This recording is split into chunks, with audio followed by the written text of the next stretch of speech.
Doc, is that loaded? I don't remember if I loaded it or not. Imagine you're about to close the biggest deal of your life, and then all of a sudden the seller goes silent on you. What do? We're doing stuff, the closings on Friday. We got, people coming from different parts of the country, so this should be a done deal. He hasn't been responding to his text messages. He doesn't know what's going on, and he wants to call the whole deal off. This deal is unique because it's fully seller financed. So Jibreel, my client, is taking over a business and is having the business itself pay for his own purchase. Is he normally responsive? He normally is, yeah. He texts back when you text him. Try contacting his wife. See if you can get hold of him. The best way to smooth over these kind of issues is to go meet him in person. I don't want to just go up his house. Frantically tried to reach out to Doc. I reached out to his wife. Deal making 101. Be in constant communication with the seller. Never assume that the seller knows what's going on in your head. This deal has been going on for more than 60 days. We have a signed letter of intent or LOI. So a lot of work has gone into this deal already. Doc sent me an angry text message saying that the LOI has ended and we haven't done anything yet. So he says that agreement is void and he'll renegotiate it as he sees fit. Okay. That was a complete shocker to me. I did not see that coming at all. The first thing you gotta do is to meet with the seller in person. So let's see if Jibreel can get hold of him. Hey Jibreel, this is Alex. When and if you get hold of him, let me help out with this situation.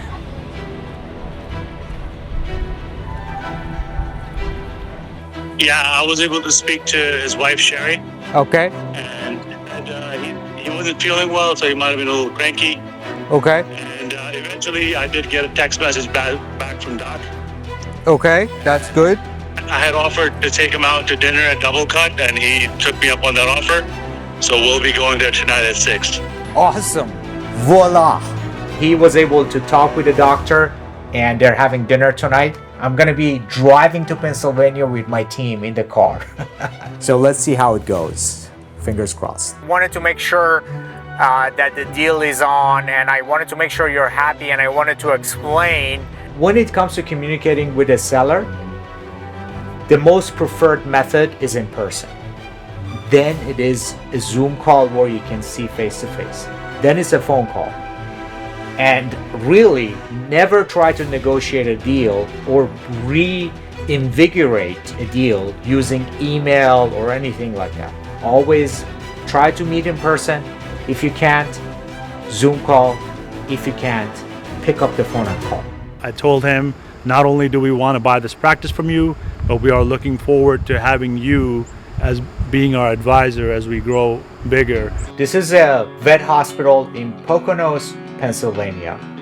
Amazing doctor. I love his personality and he's very skilled. He's really good at what he does. But he's been doing it for 40 years and he wants to pass on his legacy to someone who can carry it forward. My plan had always been just to buy the small cash flowing businesses and just keep them cash flowing. But after speaking to Alex, he said, why not go bigger?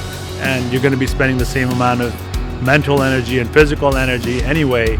So now we are planning to make this the first of many acquisitions and hopefully go on to 15, 16, 17, 20 more and package them up into a big consolidator that we can either keep it cash flowing or sell off in the future.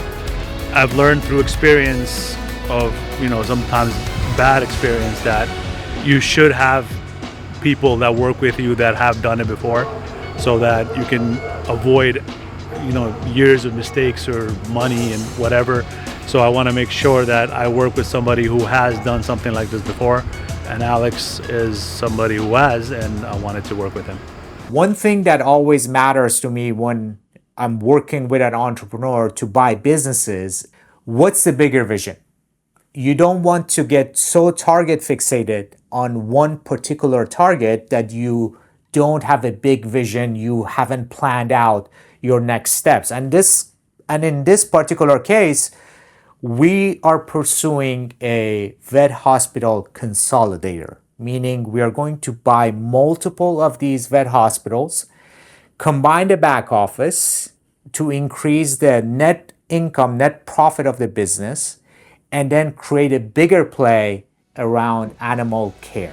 I wanted to live out the American dream of ownership, property ownership, small business ownership. So I, always had that feeling that I need to get into this and wanted the right guidance to do it, which I found.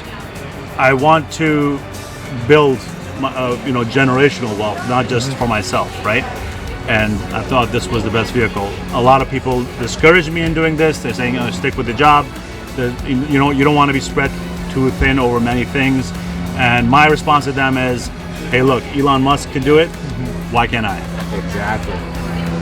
And he's also starting and buying businesses. Exactly. The same thing you've done. So you built your Airbnb business and now you're buying the business. And to add to that, initially, I think what most people do is when they think they want to get into business, they start thinking about what great idea can I come up with, something that nobody's doing. And what I've learned is no, go buy a business and then grow it if you want, or just, let's live off the cash flow of that business. So in this particular case, the doc is going to be involved with our play, with the bigger play. We are going to amplify his vet clinic, and he's going to play a role in it. He's going to benefit from it.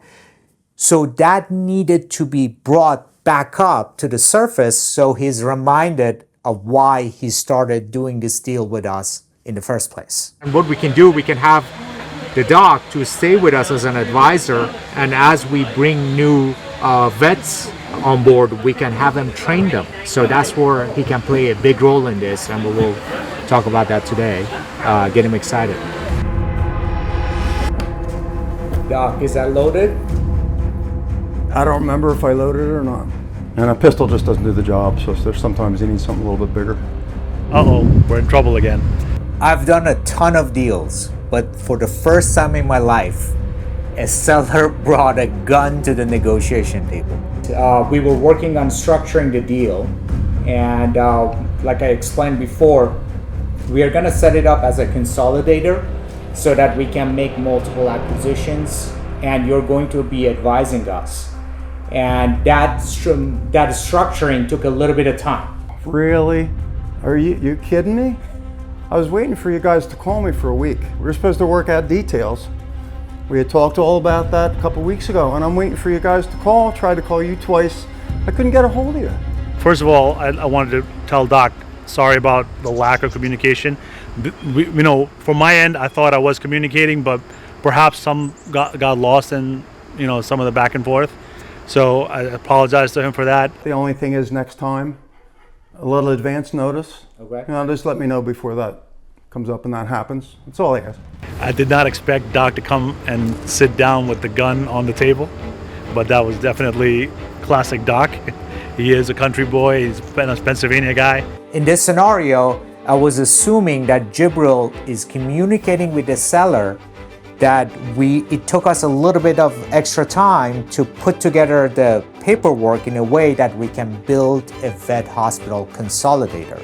But apparently that communication didn't happen, and the doc, not knowing what's going on inside Jibreel's head, got cold feet.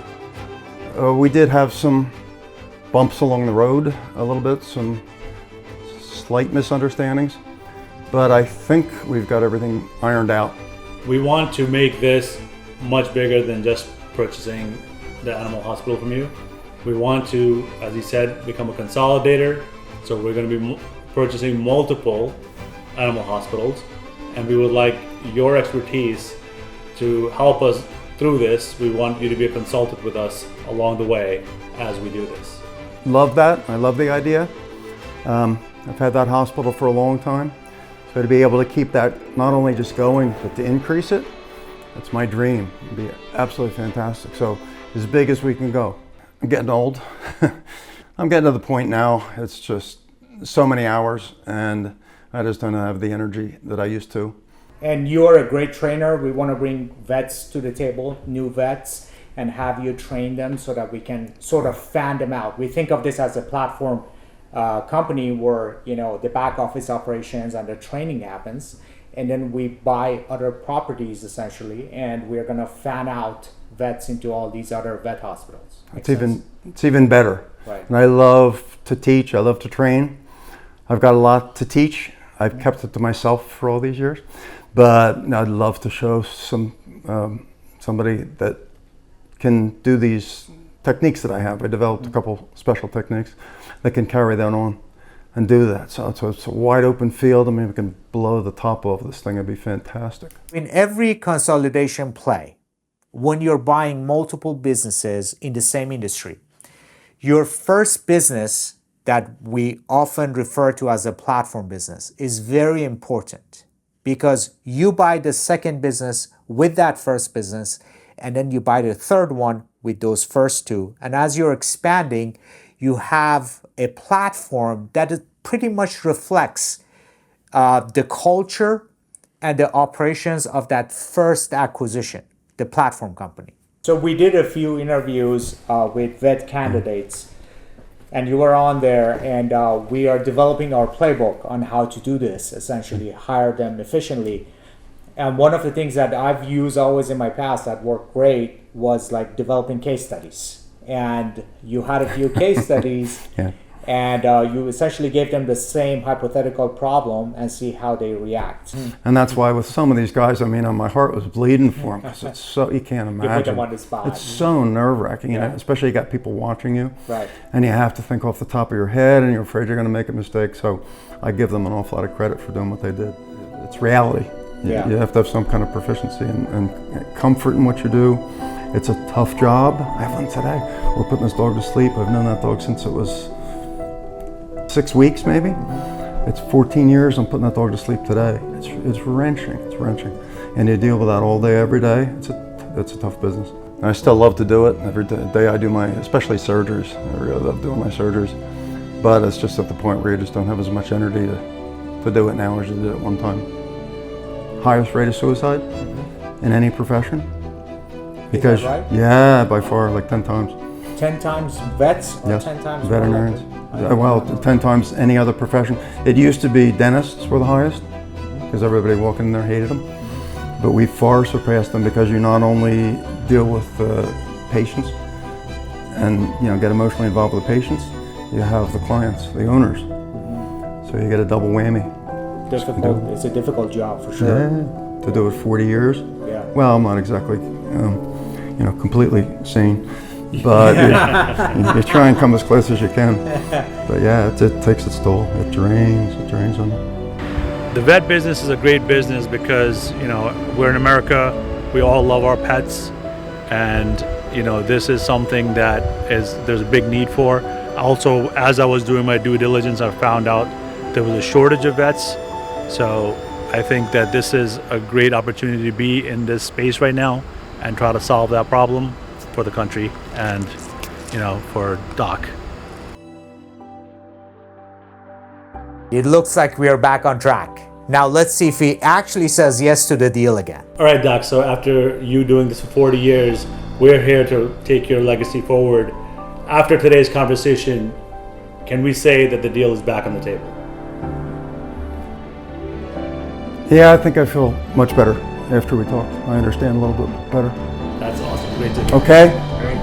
Thanks, Awesome. guys. Thanks, guys. Call me a lucky guy, but I always find a way around these problems. And this was no different. So we're back on track. Makes me feel good. Let's go celebrate and seal the deal. Do you have what it takes to be a deal maker? You want to see more behind the scenes of deal making? Like, comment, and subscribe.